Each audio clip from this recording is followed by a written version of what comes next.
Hello, ladies and gentlemen, and welcome back for a Wednesday edition of the Steel City Sports Report, where we talk everything Steelers, Penguins, and Pirates. I am your host, Brady Vini. Tons going on today in the sports world in the city of Pittsburgh.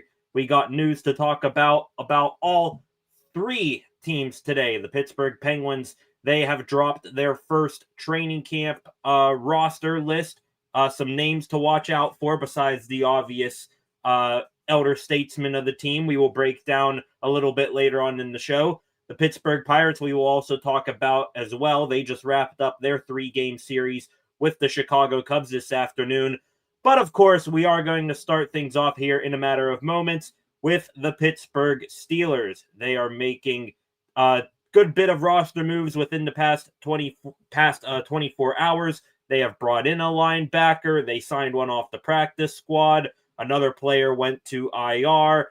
All of that and much more we are going to talk about, especially on the defensive side of the ball, including some horrific statistics that have been put out there about this defense up until that point. But before we officially get this thing started, as usual, if you are new here to the channel, please subscribe and turn on notifications so that you never miss when I am live or upload a video again.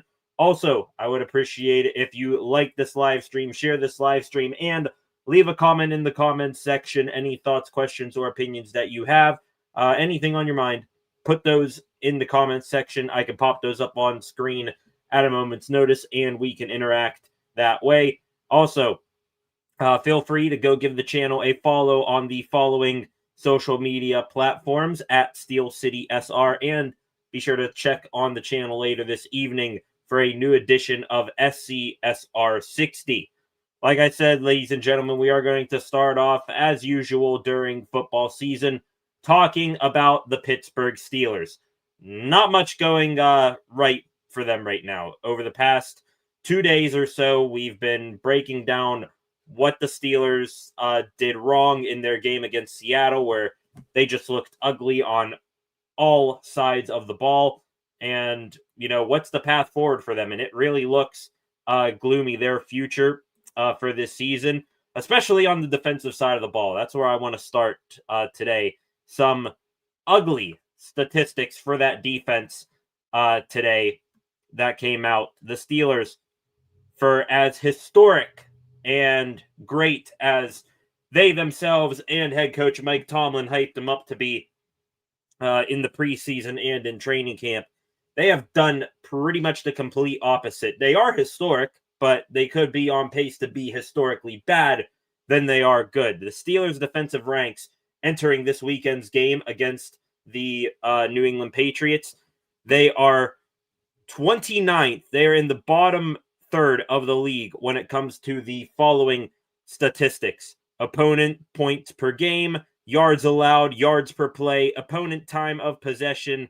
defensive success rate, all of that good stuff. These are grades from PFF. I know we take, what PFF puts out there with a grain of salt. I mean, hell, they said that Broderick Jones had a better week 1 game than Aaron Rodgers. And then they said, Jones got worse from week 1 to week 2, when that just isn't true. But for these, kind of hard to argue with them there.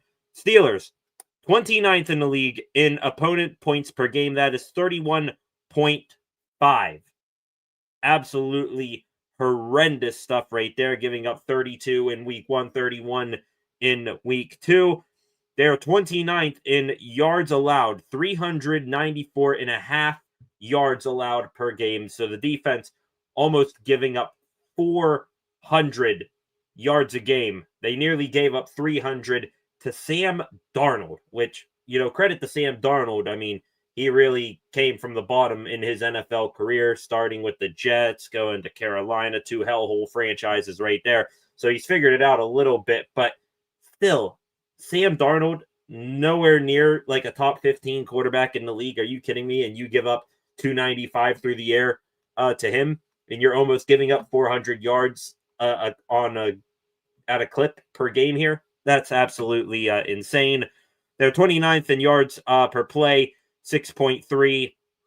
If you remember, it was in the running game alone for the Seahawks on Sunday that the Steelers got absolutely trounced in that department. They let Kenneth Walker get 8 yards a carry. They're 27th in opponent time of possession, 3 minutes over half of the game. The opponent has the ball 33 minutes. Their defensive success rate, 47.20%. Their only thing that they're good at here, that they're kind of all right in, is that they are 16th on PFF's overall defense grades at 63. So ugly start to the season here for the Steelers, and it just doesn't get better before it gets worse when you go deeper down this rabbit hole. Steelers this season, we talk about a bunch how they are continuing their struggles against the run here early in the season, just like what they did at the end of last season. Part of the reason why they are struggling in the run is because offenses, they have found this Steelers weakness, and it is that left side. When you're running to the left side, you run right at Alex Highsmith and Cam Hayward and whoever else is over there, you're going to have much success. We've seen the running charts, teams running away from TJ Watt, and the stats here back that up. Rushing away from TJ Watt this season, there have been 34 runs away from Watt, and the yards per rush on those plays are 6. When they run towards Watt, they've done that 13 times this year, just 2.5 yards per rush. TJ Watt, 99 of his 103 snaps, he has been lined up on the left side of center. So, wouldn't you know, another schematic issue that the Steelers have right there, and another thing that the coaching staff just really doesn't have a clue of, fixing the obvious here. Move Watt all around. You're paying him $41 million. Just lining him up at left outside linebacker all the time and having him rush to right tackle. Teams know where he's going to be every play. Get some unpredictability. We saw him move all around, all over the place in preseason. Now that real, bullets are starting to fly here in the regular season in games of consequences. Why didn't you stop, showing that, hey, you can be unpredictable and do all these different things? You're still doing it with Jalen Ramsey. What's the excuse for TJ Watt? Move him all over the place. Make teams run it to different parts of the, offensive line. Make them run it left a little bit, to the right. Hit all the gaps instead of just one. You move TJ around to maybe Highsmith and Hayward over there. They don't get worn down as much because they know, hell, another run's coming our way. And then they get beat up and they're dog-ass tired at the end of the game. Like, switch it up here. Dan Orlovsky, by the way, from ESPN, put that out there. But, he says things are a problem. Doesn't look like the Steelers coaching staff does. And to wrap things up on the defense here, they are terrible against the run, which we just, pointed out there. They're terrible against the pass, giving up 394.5 yards per game so far this year. They also cannot tackle to save their lives. The Steelers, this is via NFL Next Gen Stats, they have recorded a league-high 18.2 missed tackle rate through the first 2 weeks this season. On a little over 18% of their tackle attempts, a runner is breaking it and getting extra yardage.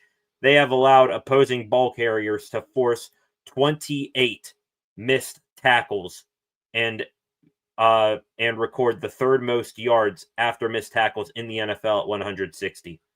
Last season, the Steelers, they were the second lowest in this category in broken tackle rate. This year, they are dead last in the league. So, can't defend the pass, can't stop the run, can't tackle guys when you get your hands on them. That goes to guys like Peyton Wilson and Patrick Queen, just absolutely horrendous tackling attempts. Justin Fields, I mean, he got out of how many tackles and sacks in week 1. Breece Hall was as slippery as ever. Kenneth Walker, I mean, hell, we talked about it yesterday, how historically bad that touchdown run of his was. The only player ever to score on a 3rd and 4th or goal on a run from the 19-yard line. And I don't even know if he got touched the Steelers, they probably had more success rate. They've had a better success rate in tackling their own defensive guys running into each other instead of tackling the ball carrier. So just absolutely horrendous. I don't know where this team goes from here. I think they could say all they want. It's on the players executing, yes, a little bit, but also just this poor, everything that the defense is doing at the end of the day has to, end up on coaching here because, everything just doesn't go wrong by coincidence. It is something psychological that these coaches are either telling them to do or a problem that they are letting happen here. So just wanted to point those stats out here, because we're going to start over the next couple of days starting to get ready for the New England Patriots game. And for the past 2 days, we've been, talking it out and sort of being therapists for each other, trying to figure out what the hell this defense is doing. But now that we got a hardcore stats to it, it just makes it all that worse to think about. Can't tackle, can't defend the pass, can't stop the run there. Stats and analytics backing up each and every single one of those things. And before I move on here, it also, goes to the offense as well. Another next-gen stat thing, Aaron Rodgers, an average 5.7 air yards per attempt this season. That is the third fewest in the NFL and his fewest since 2016. Rodgers has targeted receivers under 10 air yards at the 9th highest rate in the NFL through 2 weeks of the season. So, not helping on offense either. And I don't think Rodgers is intentionally, throwing the ball short. Play design, we've seen a ton of, quick dump offs into the flat, setting up screens, all that stuff. And also Rodgers on, plays that take a little bit longer to develop. He's almost instantly through the first 2 weeks of the season had pressure in his face. Offensive lineman getting pushed back into his lap. So we'll see if that gets better on that side of the ball. I do have much more faith in the offense getting their stuff together compared to the defense, but we will have to hope and pray that the Steelers figure out something here to fix these issues before we get too late into the season here. Let's go to the comments section real quick. Couple of commenters in here. Al the Prowl, welcome back, Al. Stopping the run is like defense in basketball. It takes a lot of energy and determination.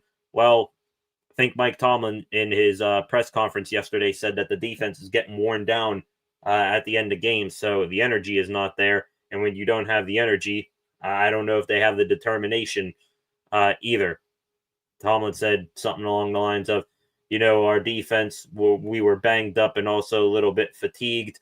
Well, then what the hell is the point of having a training camp or a preseason? Isn't it during that time you're supposed to have these guys, build up their stamina and stuff like that, so when the game is on the line with the clock winding down, they can still go out there and perform at their best? I didn't get that answer from him. And like I said, determination. When you just get the ball ran right through you, like almost every single attempt for the offense, are you really going to, have the will and determination to try harder? No, it's a deflating feeling. So this defense, they need both of those things and then a lot more help to get things on track here, it seems. We'll see what happens coming up on Sunday. Mickey KB, welcome. Begins with the HC and ends with him. Yep. At the end of the day, Tomlin, sure, players coach, but I think we've started to reach the point, if not, we're already there, of no wonder why players like him, because they can pretty much do whatever they want. They don't need to go out there and, play for their jobs. No one on defense is scared of losing their jobs. It just seems like the Steelers are like yep, these are our starters no matter which way they're going to just go out there and play. And if, Peyton Wilson can't stop the run, well, guess what? He's going to get another 8 opportunities before a thought even crosses his mind of, potentially sitting Wilson out and putting Cole Holcomb in to, teach Peyton a lesson here. So, yeah, begins with the head coach, ends with the head coach, and this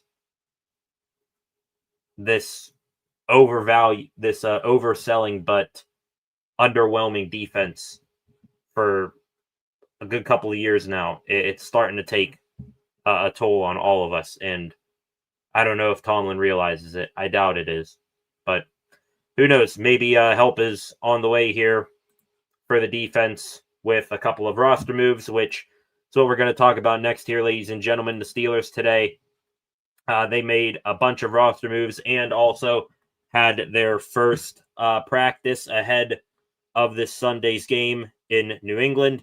We talked last night a little bit. The Steelers, they did bring in some help on the wide receiver front. Well, kind of. I don't know how the hell this guy's going to help, but, a new face maybe gives you a little bit of hope that something magical can happen. They signed wide receiver Isaiah Hodgins, former Giant and former Buffalo Bill there. The Steelers weren't done. Yesterday, at the Southside facility, they brought in, I think, around 12 players for workouts, and they ended up at least signing a few of them. The Steelers, among the 12 that they hosted yesterday, former Patriot inside linebacker Jawan Bentley. 7 seasons in New England. He signed this morning, or I guess last night, with the Steelers on their practice squad. So he is now back with another former teammate of his in Jabril Peppers. And if there was ever a practice squad move that could really change like the culture or the vibes of a defense, I think Bentley could be it. Why? He is going to bring something, assuming that he, eventually gets elevated here. He's on the practice squad, but hey, Steelers have an issue stopping the run here. You just brought in a big thumping linebacker in Jawan Bentley. Elevate him, let him go out there and run a running back over for once instead of that,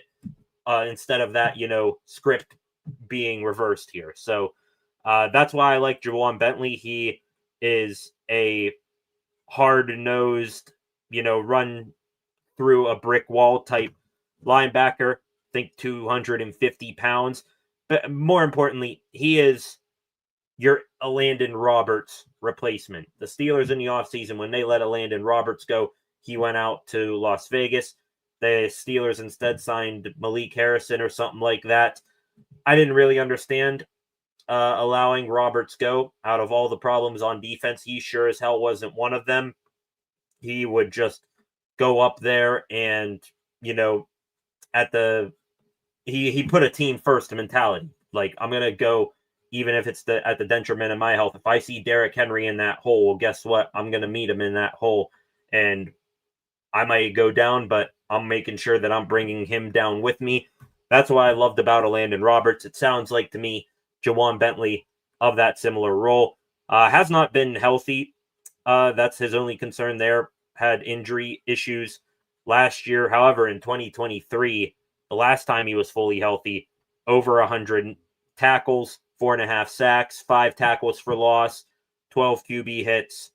Also, he's not just, a big meathead, go in there, lower the crown of the helmet and run through someone. Also can do a little bit of pass defensing too. Had 3 of those and 1 forced fumble. But like I said, Bentley, I love the addition. I could not be more happy with that practice squad signing. They're filling a hole. At least someone, and I think it's Omar Khan here, at least someone realizes, like, hey, there is a big problem on this defense. Let's fix it. When Deshaun Elliott went down, Khan realized, well, we don't really have a big run-stopping physical safety anymore. What does he do? Go out and get Jabril Peppers. This team is still struggling with the run. What does he do? Let's go bring in one of the most physical linebackers still out there on the market. In the end, might not help a bunch, but hey, if Bentley can go out there and drag these guys into the fight a little bit, then I'm going to take that as a win in and of itself. This team, this defense especially, they need a jump start here, and I think Bentley could provide that when it's all said and done. Like I said, he is on the practice squad, but, you know, I don't care what he does. Just give him the basics of the defense. Put him in the middle of that field next to Patrick Queen or whoever on Sunday. And I'm sure he, just like Jabril Peppers, which Peppers, by the way, Tomlin said will get an increased role on special teams and safety. Put Peppers out there and just let them fly around and knock a couple, helmets loose out there, because this defense, they need to realize, like, hey, take the fight to an offense for one. Don't, wait and react. Use your instincts. Go out there and make a statement. Stop looking like pushovers to the entire NFL right now. So, go make a statement here. Go change the narrative about you for once. Bentley, by the way, said that he did have a couple of other offers out there besides the Steelers, but this is where I need to be. Think more players on the defense need to have that mentality. You want to be considered a Pittsburgh Steeler, why don't you go out there and you fight and earn the right to be called a Pittsburgh Steeler. Bring back some of that old Pittsburgh grit right there. Steelers, they also made a couple other roster moves today, ladies and gentlemen. They put Isaiah Loudermilk on injured reserve. No surprise there. Loudermilk, high ankle sprain, more severe than the one that Alex Highsmith suffered. Loudermilk, I think a high ankle sprain, it's usually a 4 to 6 week recovery time, so him going on IR is no surprise. With Loudermilk on IR, the Steelers did have to elevate someone from the practice squad. It was not Bentley, who I want it to be come Sunday, but the Marvin Leal. He is going to get another shot on this team. And thinking about that, I think some Steelers fans are going to groan and be like, oh, why is Leal back up here? He's clearly a bust. He doesn't fit this scheme anymore. Is he a defensive end or an outside linebacker? I get those criticisms, but let's not forget that final preseason game, especially against the Carolina Panthers, he really, in me at least, and I think maybe a couple of other people, he really went toe-to-toe. If Jack Sawyer was just, a guy who's like 3 or 4 years into the league instead of a rookie, Leal really pushed Jack Sawyer for that final outside linebacker spot. So had a solid end to the preseason. Now he's going to get another shot here. He'll probably be a main special teams guy, but he's going to get another shot here in the NFL. I want to see him, go out there and, maybe get a couple of good plays on him. Go give a quarterback pressure, bat the ball down. We know he has that capability, but I like Leal. Not as, if someone goes down, he's your main backup, but for him to, come in here in a pinch when guys are going down at that position, I like that. And then, of course, the other flurries of roster moves today, linebacker Jawan Bentley and wide receiver Isaiah Hodgins, their practice squad signings became official. The Steelers also brought back tight end Matt Sokol, which if you take Matt Sokol and Jawan Bentley and Jabril Peppers, who was signed last week, all of them have in common. What do they have in common? All of them played for the Patriots. So maybe that's the Steelers' strategy today. Bring in some guys for who have played for the opponent. I doubt they can give them, much useful information, but it's something common we see all the time across the NFL. Real quick, back to the comment section before we get into practice itself here today. Mickey, I don't know how to pronounce Miki there. You'll have to let me know. 4th and 1, losing the game and punt the ball. Yeah, that was one of the three defining moments of that loss on Sunday. Of course, you got the Calvin Austin ball hitting off of his hand and getting picked off. And then the big one that, everyone can't stop talking about is Caleb Johnson and his brain fart on the kickoff return. Shouldn't have even been in that, position in the first place. He is not a kick returner. So, that one goes on coaching as well, as much as it does Johnson. But 4th and 1 at midfield. It's, just, I don't get it. Tomlin, after the game, cited, the defense was banged up. We wanted to help them by putting the Seahawks on a long field. Well, wouldn't a better way of protecting your banged up defense is to keep them off the field altogether? If I'm in a, football game with, my little cousins going up against other,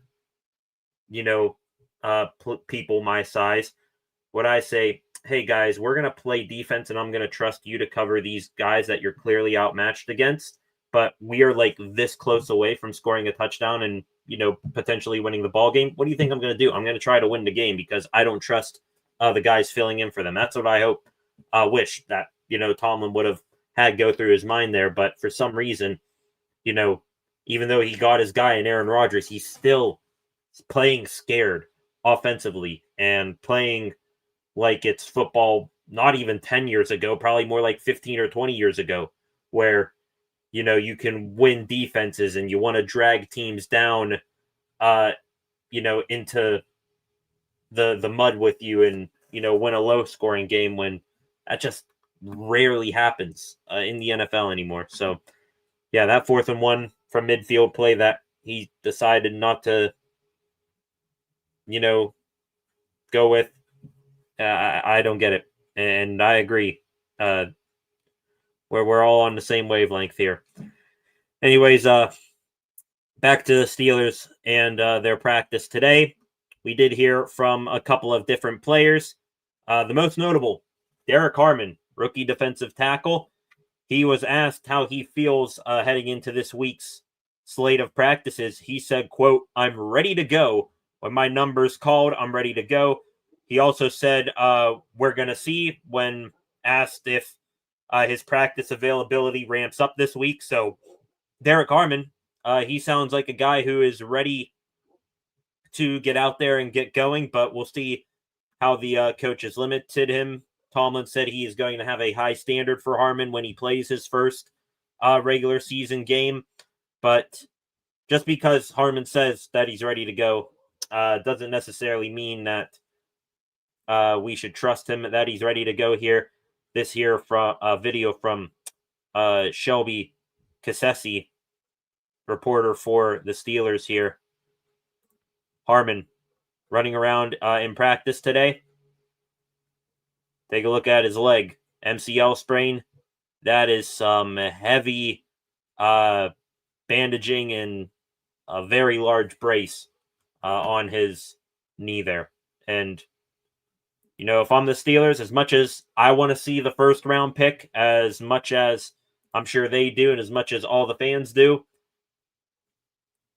I am not going to put my first round pick that looked like he was going to be a solid instant contributor for this team.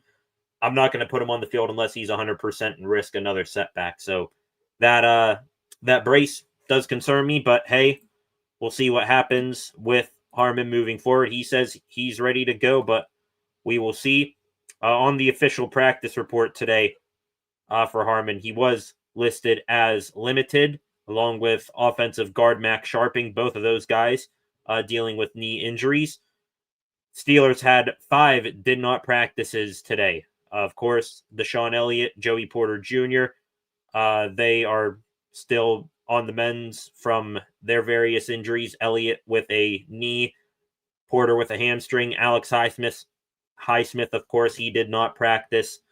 He will not play. Elliott and Porter, I assume, are still questionable. 2 rests today. And no, it was not one of the usual suspects in Cam Hayward, Darius Slay, and TJ Watt taking veteran rest days today. So wonder what kept Hayward from taking his day off. We'll see. Also, Patrick Queen, who was named in Tomlin's injury report, I think with Peyton Wilson from yesterday. He's dealing with an oblique injury. He was a full participant. Doesn't look like he is going to be having any sort of designation for game day. But that is what happened with the Steelers' injury report and practice today. We did hear from a few other players after practice, specifically about the defense. Linebacker Patrick Queen saying that there's no panic and that the vibes are still high on defense. That makes only a few of you in the city of Pittsburgh. Aaron Rodgers pretty much said the same thing in an overall grand scheme of things. Team just 1-1. He said it's a marathon, not a sprint. You can ride the ups and downs. You have to embrace the results that happen and take a look at your process every single week, whether it's a win on the scoreboard or a loss. So Rodgers taking that. I've been here in the league for 21 years or something along those lines. I've seen the highs. I've seen the lowest of lows, been on good teams, been on bad teams. I think it's just telling the Steelers to roll with the punches. Also said that he hasn't seen anybody hanging their heads. So that was good to hear there from Rodgers. Just taking a real quick look here, see if I missed any other quotes today from players at practice. Looks like we got a video as well from Jawan Bentley in practice. Let me pop that up here real quick. First time I'm seeing this. Jawan Bentley wearing number 53. When's the last time that a defensive player wore 53? It might have been, one like a practice squad guy or something, but last I really saw someone worth a damn wear 53 was Pouncey, and then after him it was Kendrick Green, which his career in Pittsburgh turned out the way it did. But that Jawan Bentley, I agree with that statement. Let's get him suited up on Sunday. Being just the definition compared to Cole Holcomb. He looks like he is ready to go run through Ramondre Stevenson on Sunday. So like that signing.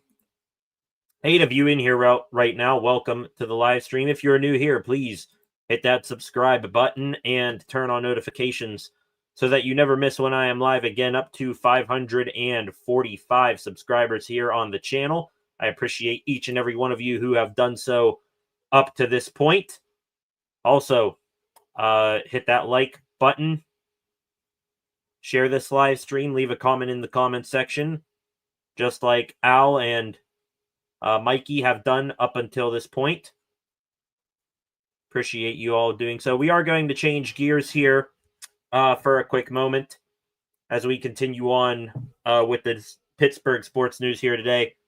Gonna be back, get back to football here in a little bit, but right now, the big one, we are going to talk about the Pittsburgh Penguins, and they, right around the corner, are about to begin some real hockey activities. Training camp about to begin here in a couple of days, and today the Penguins releasing their first training camp roster of the season here. Just giving you guys a quick look of it here real quick. Right here you see the Penguins forward group.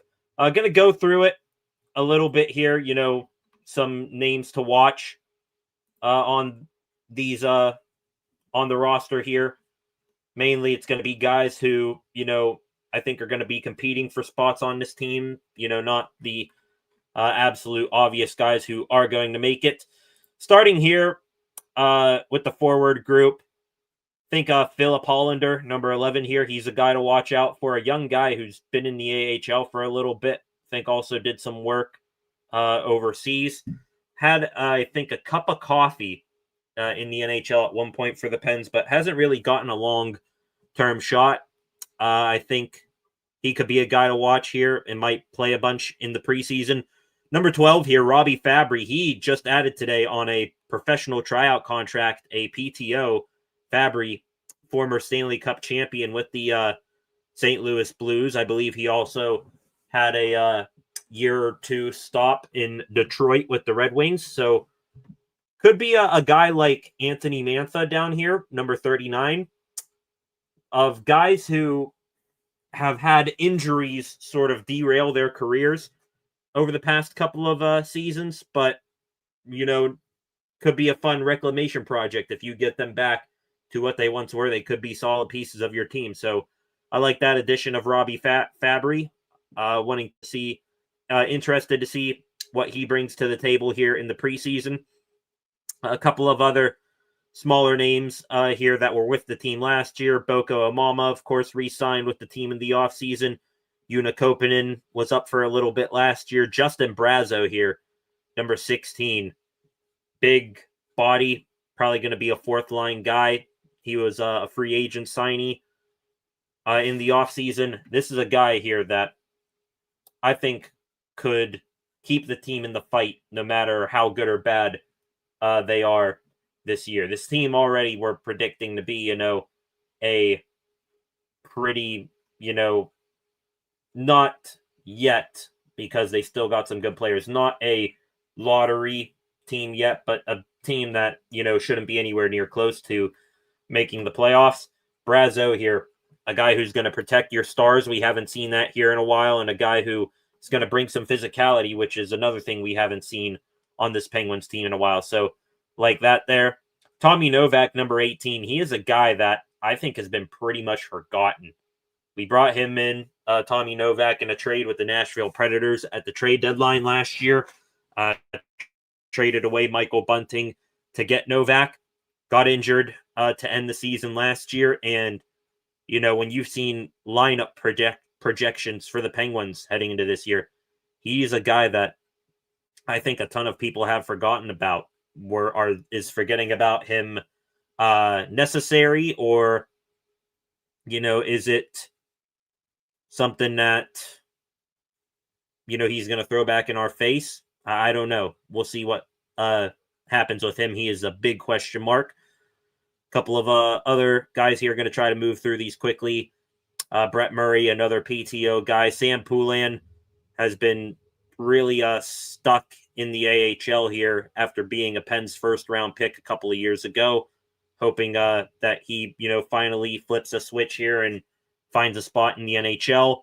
Tristan Brose, solid prospect for the Pens, will probably be up at some point this year with the black and gold. Ville Koivunen, he's going to be up with the team. He'll probably be a Rookie of the Year candidate for the Pens after what we saw from him last year. On the right column here, Valtteri Puustinen, a guy who's been here, could be his final shot at, sticking with the Pens organization. Raphael Harvey-Pinard, young forward, former Montreal Canadian, might get a shot here that he couldn't up in Montreal with some better prospects ahead of him.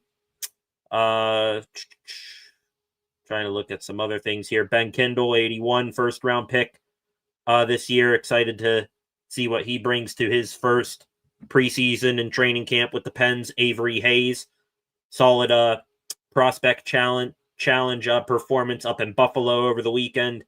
And that does it pretty much for the offense. Many more, young names that you are very interested in watching in the preseason than in the past. So I like that. Same thing goes over here for defense. A lot of very exciting youth over here. On defense, Jack St. Ivany, a guy who looked like last year he was going to solidify his role in the bottom three of the Pens defense, but had a rough start to the year, and I don't think ever really got another long-term look in the NHL. He'll need to have a big training camp this year. Looking else here, Owen Pickering's pretty much in the same boat as Jack St. Ivany. Got an extended look in the NHL last year. Didn't go well. What did he learn from that? We will see. 44 and 45 here, and 50 really 44, 45, 50, those numbers. Defensemen I'm going to be looking at a lot in the preseason. All exciting prospects, especially Harrison Brunick. I think he could really have the torch from Chris Letang passed to him if he keeps trajecting towards what we think he will be in the NHL. Alexander Alexeyev, former Washington Capitals prospect, had a couple of things on and off the ice he had to deal with in his NHL career. Now looking to get things back on track. Could be useful for the Pens, maybe in the AHL or even the NHL this year.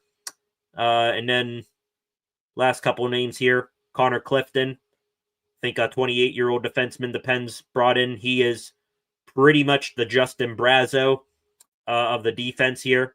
Guy who's going to go out there and not put up with any BS if the Stars are being taken advantage of. Quinn Beauchene right below him there, number 77. He might be in that same player build as Connor Griffin, a guy who got into, I think, 2 or 3 fights up in Buffalo for the Prospect Challenge.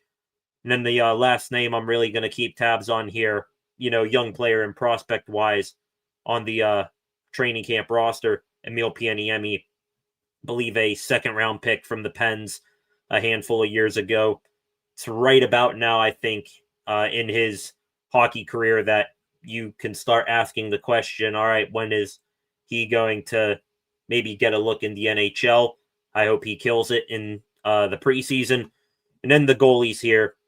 Talk about a past, present, and future group with the goaltenders.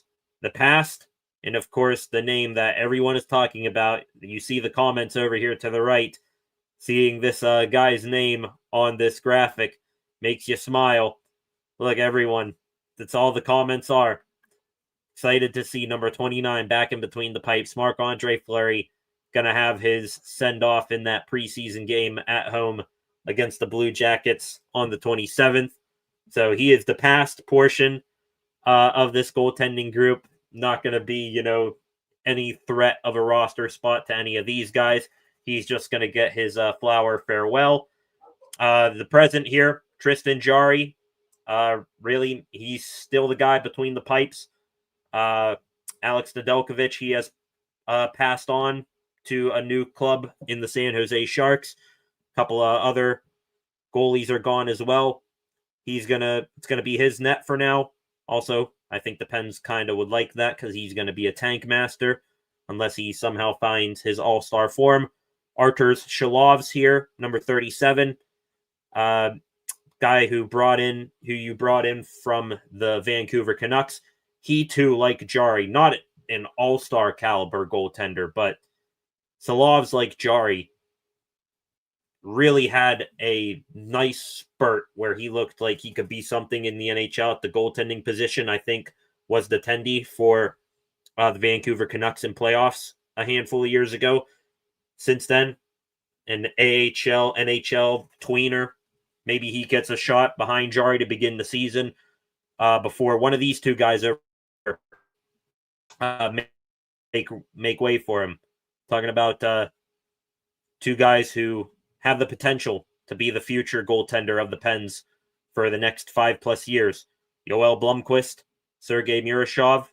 You got a Swede and a Russian here, both done very, very well in the AHL. Honestly, don't know how much more either of those two have to prove in the minor leagues. So can they push out Jarry for that top spot? We will see. It all starts in the preseason where I hope we get to see a good bit of them. Murashov, he was up in Buffalo as well for the Prospect Challenge. So solid group there that the Pens are taking into training camp this year, especially for a team that is rebuilding. A lot of young names that will have my attention in the preseason. Excited to see what they can do if they can, one of them stand out and maybe get a shot on the opening night roster for the Pens. Excited to watch that. Some names that you did not see on that list that even I was like, all right, where the hell are these guys at? The Pens, when they released that roster, veteran forward Noel Acciari, along with some three young guys actually, who could be impacts sooner rather than later. Rucker McGroarty, Tanner Howell, and Bill Zonan. Those four, and defenseman prospect Peyton Kettles. So a veteran and four youngsters right there. They are not listed on the list right now. They are not medically cleared to participate, dealing with injury right now. So McGroarty, think he'll make the team out of camp if this injury he's going through isn't too bad.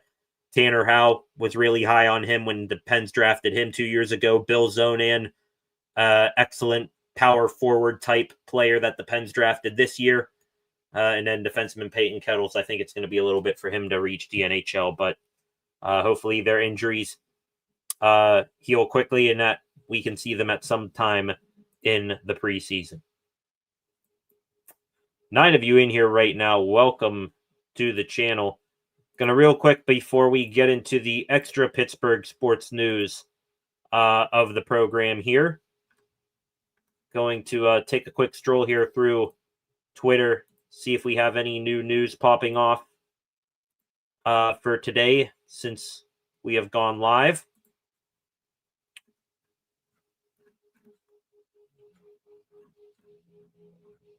Looks like DK Metcalf going back to some football here for a minute. DK Metcalf talking about Patriots corner Christian Gonzalez. He's a great young player. He has the size that a lot of teams want going against a bigger receiver in this league. So he definitely has the size advantage. Smart, and he's a tough kid. That, honestly, probably going to be one of my matchups heading into Sunday. You know, I usually go live now about 20 minutes before kickoff. For the first 2 games this year, I've had, main storylines, key matchups. That is definitely going to be one of my matchups. Metcalf against Gonzalez, a seasoned veteran at this point, and Metcalf going up against a former first-rounder in Christian Gonzalez. Excited to see how that matchup plays, especially if Gonzalez does travel with him, which, by the way, Gonzalez will be in the extra sports news segment here, which we get underway right now. Gonna switch gears again here, ladies and gentlemen. We will get back into football here in a minute, but have to still, while they're in season, talk about some baseball. The Pittsburgh Pirates, since we last spoke yesterday, 2 games they played. One last night against the Chicago Cubs, and then they wrapped up that 3-game series with the Cubbies this afternoon. The Bucks today, or last night, Paul Skeens on the bump, was hoping to continue his hot streak towards a Cy Young award. That resume for the Cy Young kind of took a little bit of a hit last night. Skeens, a pretty bad first inning, probably the worst first inning of his career. I think he gave up 2 runs in the first inning through 33 pitches. His ERA on the season now over 2. So looks like the Cubbies decided an ambush tactic on Skeens last night. The Pirates were able to get Skeens a run back in the bottom of the first inning, 2 extra base hits. O'Neal Cruz with a runner in scoring position. He hits a double to the Clemente wall. First time in a while we really see him got behind one and send a scorcher out to right field. That made it 2-1. Skeens rebounded, went another few innings after that, but he ultimately hit with the L in this one. Cubs extended their lead later on in the ball game. 4-1 was the final score. The Pirates will now officially finish the season with a worse record than they did in 2023 and 2024. I want to say their record the previous 2 years, 76 and 86. Definitely going to finish with a worser record this year with that loss last night to the Cubs.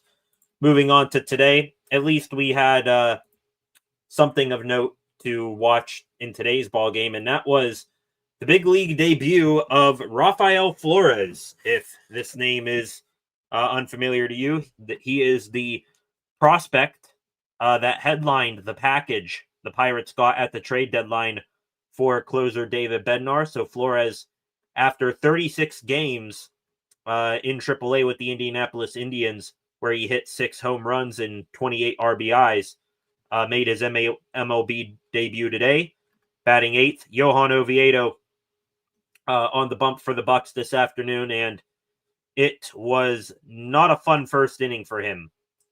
Got ambushed even worse than what Paul Skeens got last night. First 4 batters of the game, 4 runs come across, had a walk, a single, and then a balk brought home a run, and then a 2-run home run from Ian Happ, the Pittsburgh, I think, Mount Lebanon native, who has been a Pirate killer all his career. He hits a 3-run home run. Moises Ballesteros, the rookie catcher for the Cubs, made it 4-0. I think Oviedo, after the game, said that Mitch Keller told him he was tipping his pitches so that Oviedo afterwards could adjust and get through the ball game. I think he went a little bit after that. The Pirates looked like they were going to at least give Oviedo some help again. Bottom of the first inning, Bucks got a couple of runners on, and Joey Bart hit a 3-run home run. That made it 4-3. Andrew McCutchen, an inning later, tied the ball game on a bases-loaded walk. But in the end, the Cubs really poured it on. Johan Ramirez, who came off the paternity list today, got reinstated to the team. He came in, got hit around a bunch. Final score ended up being 8-4. I want to say Rafael Flores, in his MLB debut, wound up going, I think, 1 for 3 or 1 for 4, I believe. Had a double, which is promising for him. But that was that for the Bucks. The Cubs, with that sweep of the Pirates in this series, punching their ticket to the postseason. So the Pirates really going through it within the past week, or even within, the past couple of days. Past couple of days, they got eliminated from playoff contention, sealed their fate of a worse record this year than the previous 2 years. Really seems like that rebuild is certainly working the opposite way. And they're one of their most hated division rivals goes to the postseason in spite of them. So that's all fun and dandy. Couple of extra Pittsburgh Pirates stories here. Looking at the minor leagues here. One thing you can always count on with the Pirates is that people promise you that things are brighter and that a better future is right around the corner, but that future never comes. At least the minor league prospects and teams are doing something. The Altoona Curve last night beating the Erie Seawolves 11-5. Connor Griffin and Esmeralyn Valdez, the 2 hottest prospects this year in the Pirates farm system, 3 hits each last night. Valdez, 5 RBIs, was a triple shy of the cycle. Also, another top prospect for the Bucks, Tamar Johnson, had a pair of doubles. The Altoona Curve just 1 win away from the Eastern League Finals. I believe that game will be played tonight. Speaking of Valdez and Connor Griffin, 2 guys with bright futures ahead of them, especially Griffin, who could be in the big leagues as soon as sometime next year.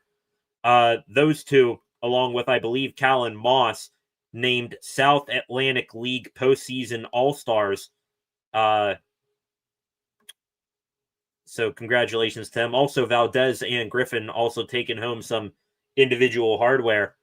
The South Atlantic League top MLB prospect of the year is Connor Griffin, and Esmeralyn Valdez is the South Atlantic League MVP. So Pirates prospects, while the major league team sucks and probably will continue to suck, at least they're still keeping alive that brass ring, that facade illumination that a brighter future is ahead, but hey, probably never going to come.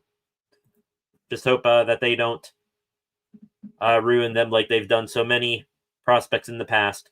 Before we get back into some extra Pittsburgh sports news. Got a comment here.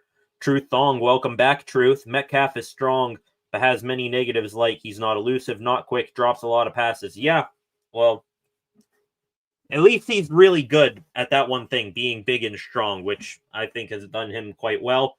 Not elusive, not quick. He has speed.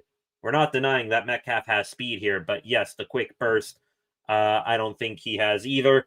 And elusive, kind of hard to be elusive when you're 6'4", 230 pounds.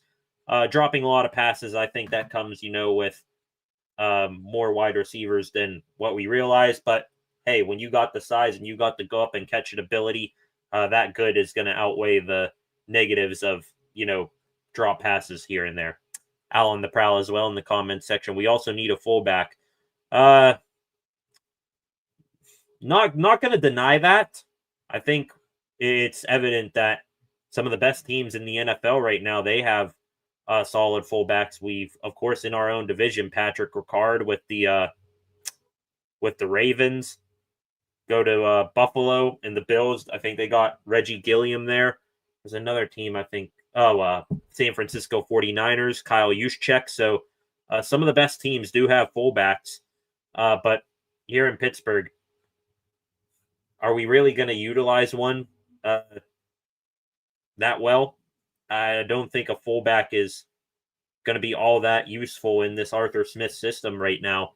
And also, we can say that we want a fullback, but let's not act like that the Steelers are going to still put Connor Hayward or Jonnu Smith back there and treat that position like it's something important. So I would like a fullback.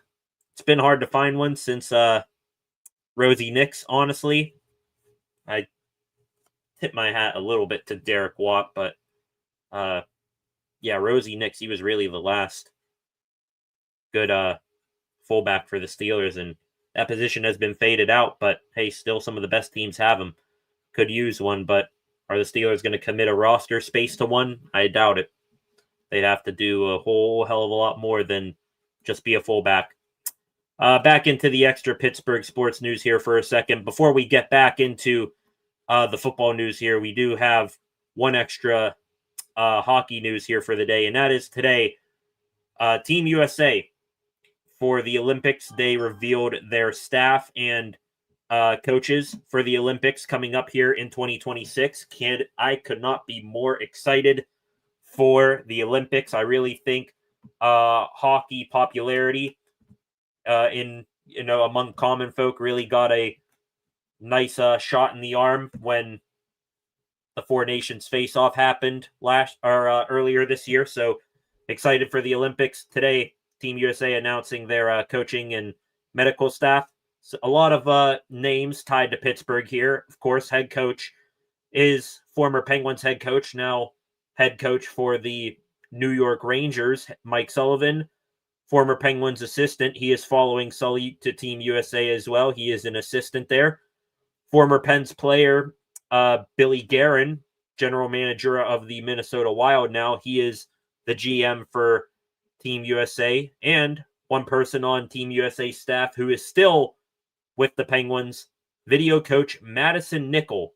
He is going to be the video coach for one of two video coaches for Team USA. So congratulations to all of those with Penguin ties making Team USA for the Olympics next year. Now back into a couple of extra Pittsburgh or football stories here. Talking about the Steelers' opponent this weekend in the New England Patriots. Of course, just like how we talked about Metcalf and his quote about Christian Gonzalez for this weekend's matchup, Gonzalez might be coming into it not 100%. He has been out with injury since the preseason. That is a hamstring injury. Practiced today for the first time. So will he be 100% ready to go for this weekend's game? We don't know, but coming off a hamstring injury, Steelers might test Gonzalez, early on if he lines up against Metcalf to see how healthy Gonzalez is, but we'll keep an eye on that. Also, the Patriots, they're going to wear their throwback red jerseys with the white helmets. So, old school look for them. Would not be surprised if they put up 40 on the Steelers defense in those uniforms, in those throwbacks. Those are nice. Two extra Pittsburgh Steelers stories here for the day. Another former Steeler on the move in the NFL. You remember last year, Steelers at the trade deadline, they brought in Mike Williams, wide receiver from the New York Jets. They also brought in another player on defense. That was edge rusher Preston Smith. Of course, when he got here to Pittsburgh, didn't amount to much. Steelers let him go in the offseason. Smith is signing with the Washington Commanders. Not sure if that's a practice squad signing or a 53-man roster signing, but chalk up another one. Seems like the Washington Commanders, they really try to build their defense of either really young guys or guys like well past their prime. Like they already got Bobby Wagner, or they did have Bobby Wagner, and they got Von Miller. Now they're bringing in Preston Smith. I think that's kind of crazy. And the last thing here today, talking about the Steelers, absolutely sucks when you end a live stream on a note like this. But today, Steelers lost a key member of their organization and of their family. Steelers radio network talk show host Dale Lawley did a lot of things for the Steelers organization. He passed away today at the age of, I believe, 56. Had a battle with cancer from what I know of, and absolutely sucks. I enjoyed listening to his weekly show. It was The Drive with him and Matt Williamson.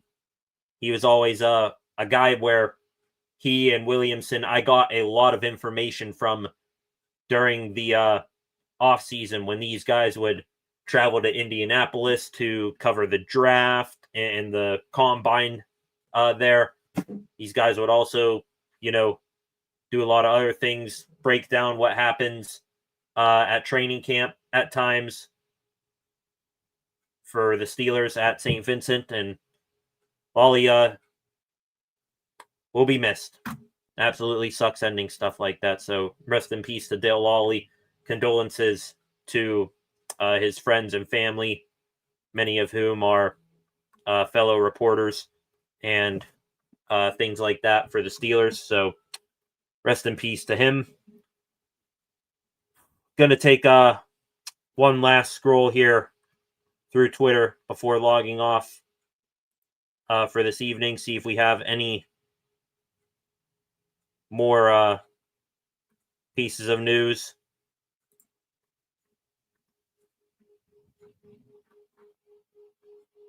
Seeing here more stuff about the Patriots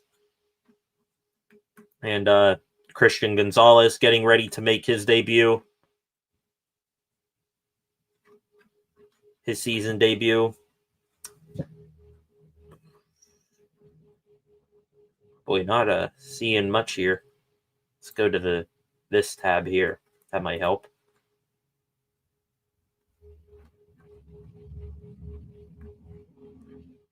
Looks like the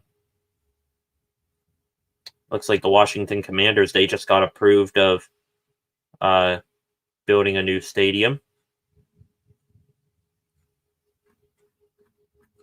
Seeing lots of reposts about that. The Steelers, we talk about them having the highest paid defense in the NFL by a lot. Boy, check out these numbers. Mike DeFabo. Steelers currently out with injury. They're committing nearly $24 million than any other team on defense. When you take away guys currently on the shelf, Alex Highsmith, Deshaun Elliott, Joey Porter Jr., Isaiah Loudermilk, and Derrick Harmon, the Steelers, if you take off those guys off of their cap total, they would still be the third highest paid defense. Wow. You have all those injuries and your defense is still that highly paid. Man, they got to figure things out in a bad way because this is a terrible look for everyone involved. Looks like on Sunday against the Packers, the Cleveland Browns are going to wear those ugly ass all brown uniforms, the brown helmet, the all brown jersey and pants, the dude wipe ones. Remember that when we laughed at them for that? They had that big jersey reveal. The jerseys are just bland and suck.